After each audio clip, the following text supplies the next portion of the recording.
Hello everyone.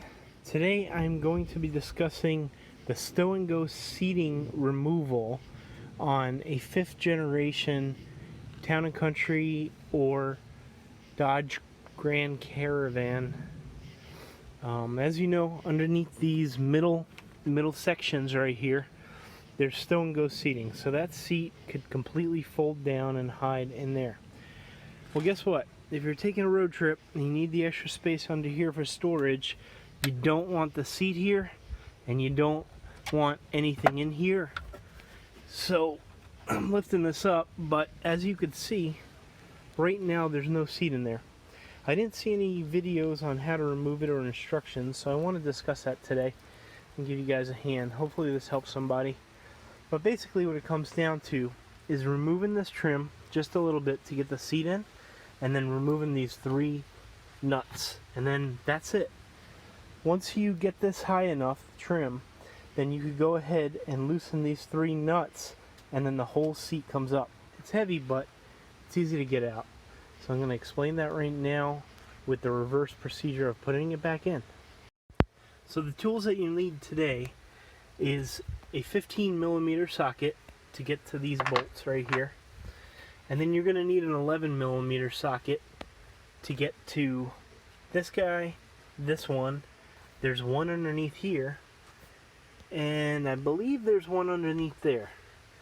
This is a panel that slides back and forth, and right now I have this side out, but it clips into the seat on the end, and when you Stow N Go it, it moves back and forth. So I have this out right now with the seat.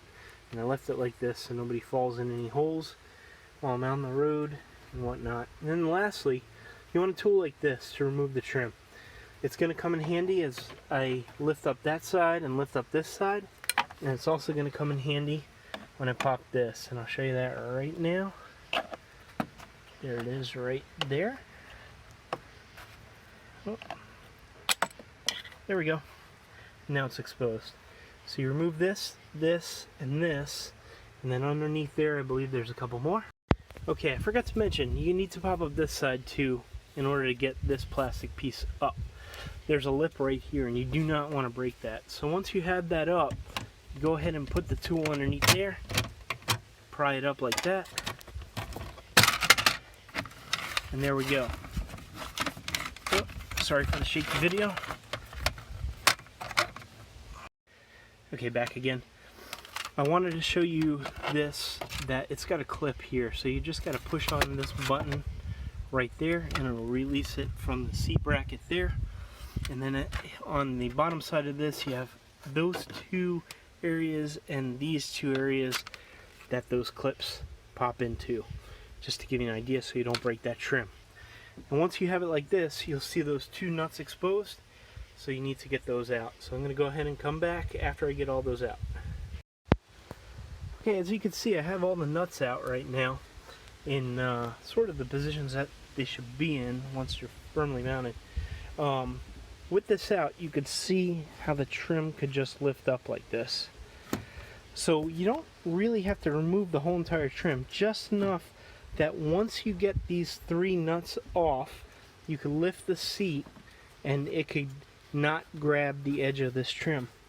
So what I'm going to do to install the seat is lift up just a little bit and get the seat on those bolts, and then I'm going to go ahead and bolt it in and then just replace the trim. It's as simple as that. Just in case there was any question, here is a video of the seat out of the van. You can see the bracket, how it's relatively large as compared to that area. But basically this sits under the trim, this edge, and then this goes over the edge of that well. And then you can see one of the bolt holes right there, second one there, third one there. Not sure if this section is going to come out good, but you can see me teeter-tottering it without the bolts on. It's fits under the trim, and it's put in with one person, but boy, it's a little bit heavy and awkward, so just be aware. But yeah, once I stand it up, I'm going to go ahead and put those nuts on, start torquing them down, fold the seat under, finish torquing them down, then put the trim back together. This is just a quick shot of it folded down with the nuts still loose. And now I'm just going to torque those down and finish up the nuts, and then it shall all be done. If you guys are interested, the torque spec for those center row seats are, as you see, 54 Newton meters or 40 foot-pounds. This is for the 2014 Town & Country. It is the Mopar manual. Okay, so now I have all these nuts back in. I have these 3 nuts torqued, and I have these 2 nuts back in. I want to give you guys a tip. So here's that tray piece. Make sure that these slide back and forth easy. And when you go to put this in, go ahead and snap it in right there and right there. This moves back and forth. And then push the whole entire thing down or position it above. And then it should go right in. That's it. Alright. So last step is to make sure that everything operates smoothly.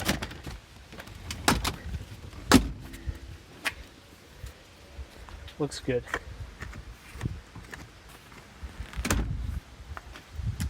Voila. So if this helped you out, please give me a like, a thank you, maybe some comments, and subscribe. Thanks a lot. Have a great one.